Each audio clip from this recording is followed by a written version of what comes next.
Just Born babies ಎಲ್ಲ ಇರ್ತಾರೆ, 6 ತಿಂಗಳ ಕಾಲ ತಾಯಿಯ ಎದೆ ಹಾಲು ಕುಡಿತಾ ಇರ್ತಾರಲ್ಲ, ಅಂತ ಮಕ್ಕಳಿಗೆ ನೀರೇನಾದ್ರೂ ಕುಡಿಸಬಹುದು ಅಥವಾ ಇಲ್ಲ, ಇದು ಕುಡಿಸಬಾರ್ದು? ಒಂದು ಹೊಸ ಕಾನ್ಸೆಪ್ಟ್. ಇದು ಮೊದ್ಲೆಲ್ಲಾನು ನೀರನ್ನ ಕೊಡ್ತಾ ಇದ್ರು, ಆಯ್ತಾ. ಇತ್ತೀಚೆಗೆ ಏನಾಗಿದೆ, ಪೀಡಿಯಾಟ್ರಿಷಿಯನ್ಗಳೆಲ್ಲ ಹೇಳೋದು ನೀರನ್ನ ಕೊಡ್ಲೇಬೇಡಿ ಅಂತ ಹೇಳ್ತಾರೆ.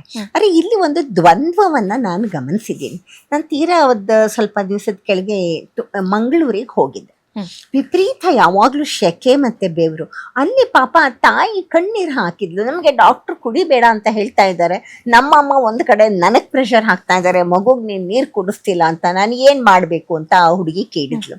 ನಾನು ಹೇಳ್ದೆ, ಯಾತಕ್ಕೆ ನೀರ್ ಕೊಡ್ಬೇಡ ಅಂತ ಡಾಕ್ಟರ್ ಹೇಳ್ತಾರೆ ಅಂದ್ರೆ, ನೀವು ತುಂಬಾ ನೀರನ್ನ ಕೊಟ್ಟು ಬಿಟ್ರೆ ಮಗು ಹೊಟ್ಟೆ ಇರೋದು ಇಷ್ಟೇ, ಅದು ಕುಡಿಯೋದು ಇಷ್ಟೇ ಆಹಾರ, ಅದನ್ನ ಅದು ಅಡ್ಡ ಹಾಕ್ಬಿಡತ್ತೆ ಅನ್ನೋ ದೃಷ್ಟಿಯಿಂದ ಅವರು ನೀರನ್ನ ಕೊಡಬೇಡಿ, ಅದಕ್ಕೆ ತಾಯಿ ಹಾಲಲ್ಲಿರೋ ಅಷ್ಟು ನೀರೇ ಸಾಕಾಗತ್ತೆ ಅಂತ ಅನ್ನೋದು ಥಿಯರಿಟಿಕಲ್ ಆಗಿ ಕರೆಕ್ಟೇ, ಅದು ಒಳ್ಳೇದು ಕೂಡ. ಆದ್ರೆ ಮಗುಗೆ ಒಮ್ಮೊಮ್ಮೆ ತೀರಾ ಅದಕ್ಕೂ ಬೇಕು ಅಂತ ಅನ್ನಿಸ್ದಾಗ ಚೆನ್ನಾಗಿ ಕಾದಾರಿಸಿದ ಒಂದು ಅರ್ಧ ಚಮಚ, 1/4 ಚಮಚ ಒಳಲೆ ಇರುತ್ತಲ್ವಾ, ಒದ್ದೆ ಮಾಡಿ ನಾಲ್ಗೆನ.